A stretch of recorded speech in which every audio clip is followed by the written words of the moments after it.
Welcome to Venezuela Through Time, a full AI historical documentary covering centuries of this remarkable land. This is the first episode of our three-part series exploring ancient Venezuela and the Venezuela before independence. As the sun rises over the vast Venezuelan wilderness, we witness a landscape unchanged for millennia. Here, at the water's edge, the journey would begin. The river, serene in the morning light, off the field.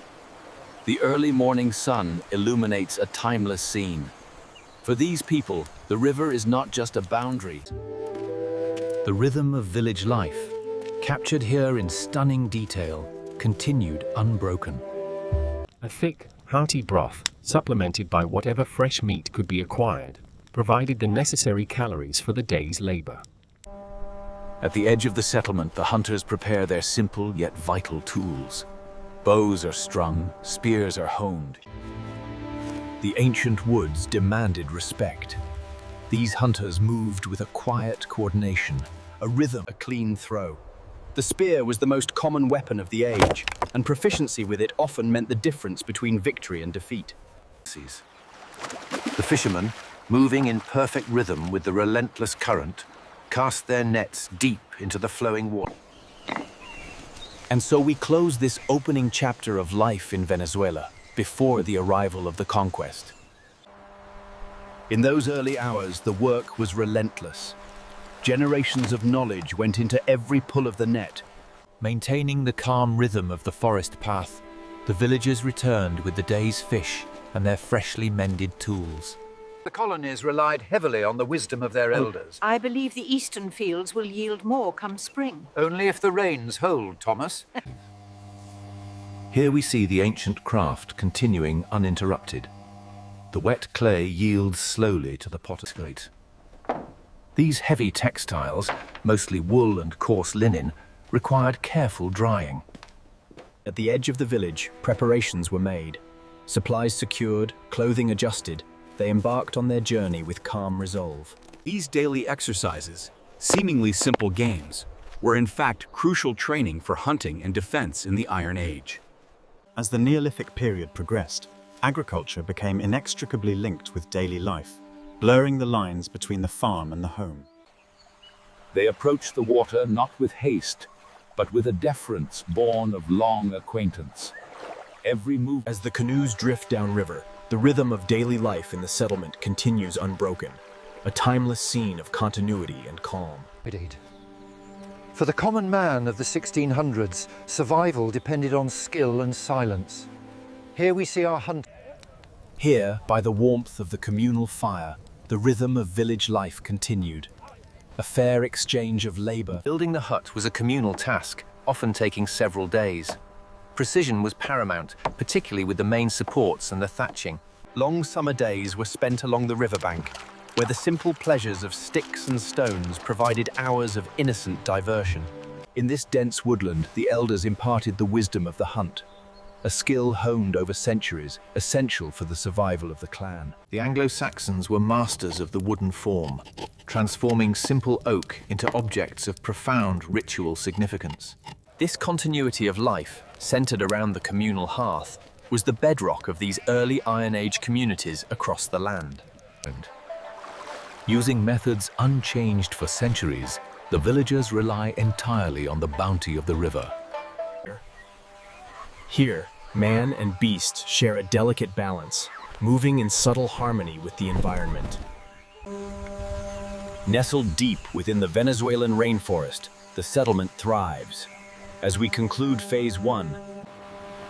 As the three ships approached the mainland, the sheer scale of the Venezuelan coastline became apparent. The Spanish caravels, having navigated the treacherous currents, finally reached the shore. It was here. For generations, the Nuchinolth people had respected the power of the ocean. But this day, the tide brought something entirely new. The meticulous inspection of the landing area was paramount.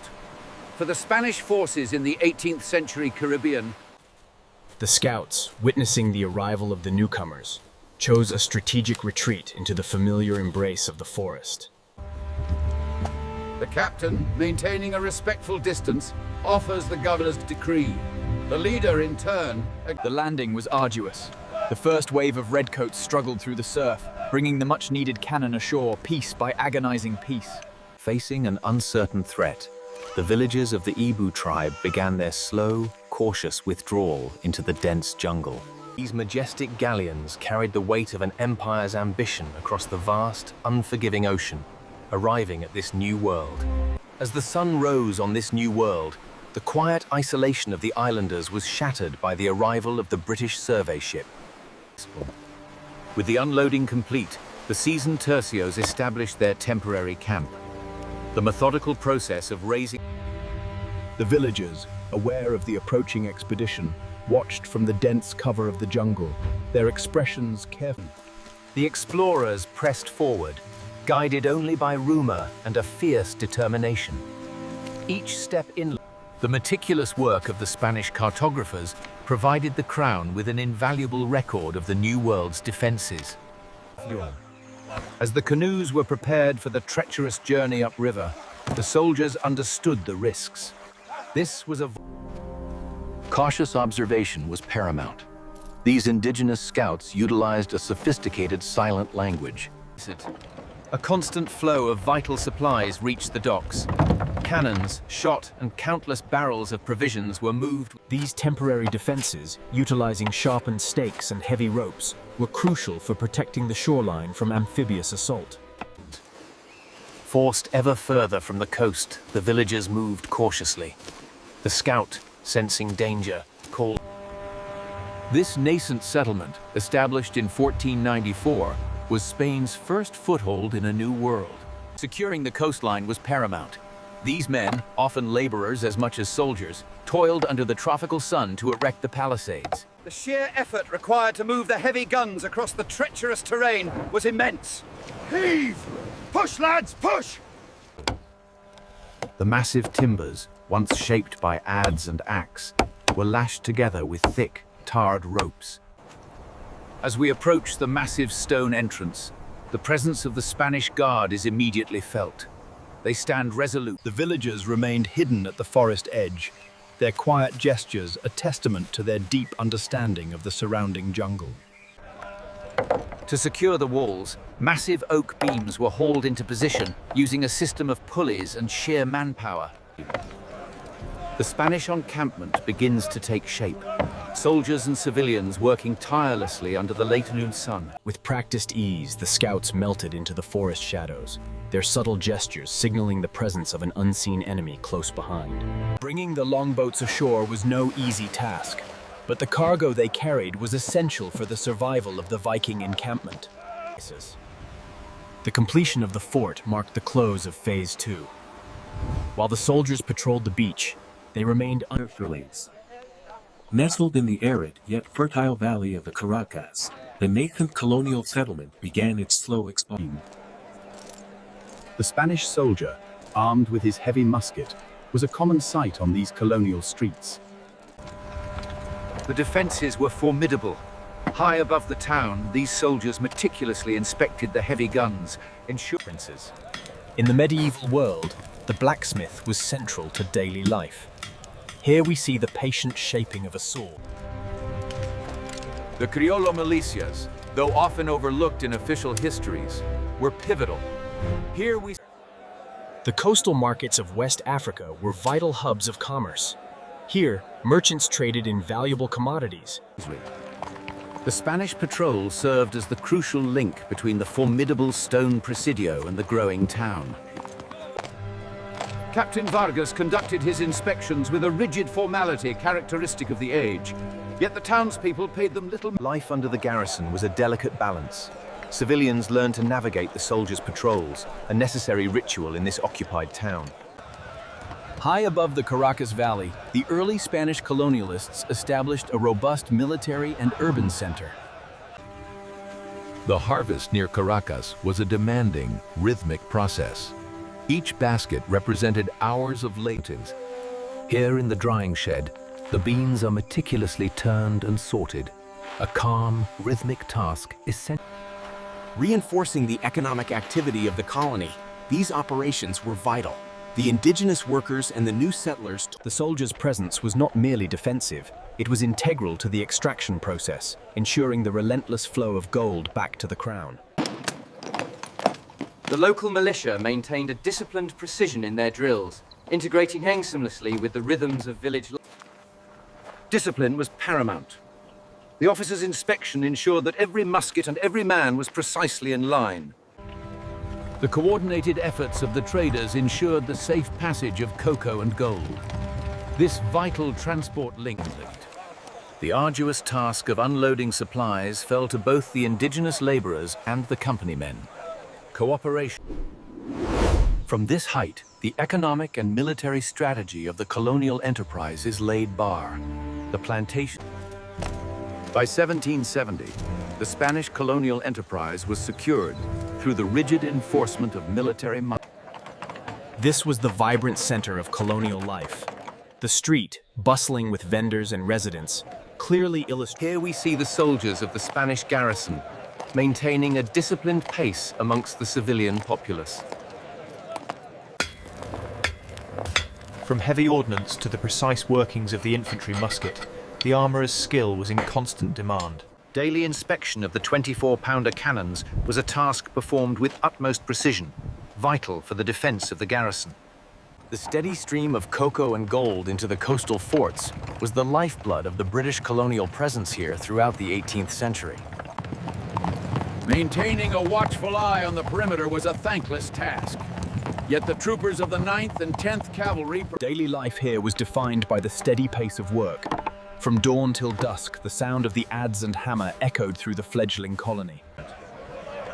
These meticulous preparations were not merely military drills, but the very foundation of the town's economy.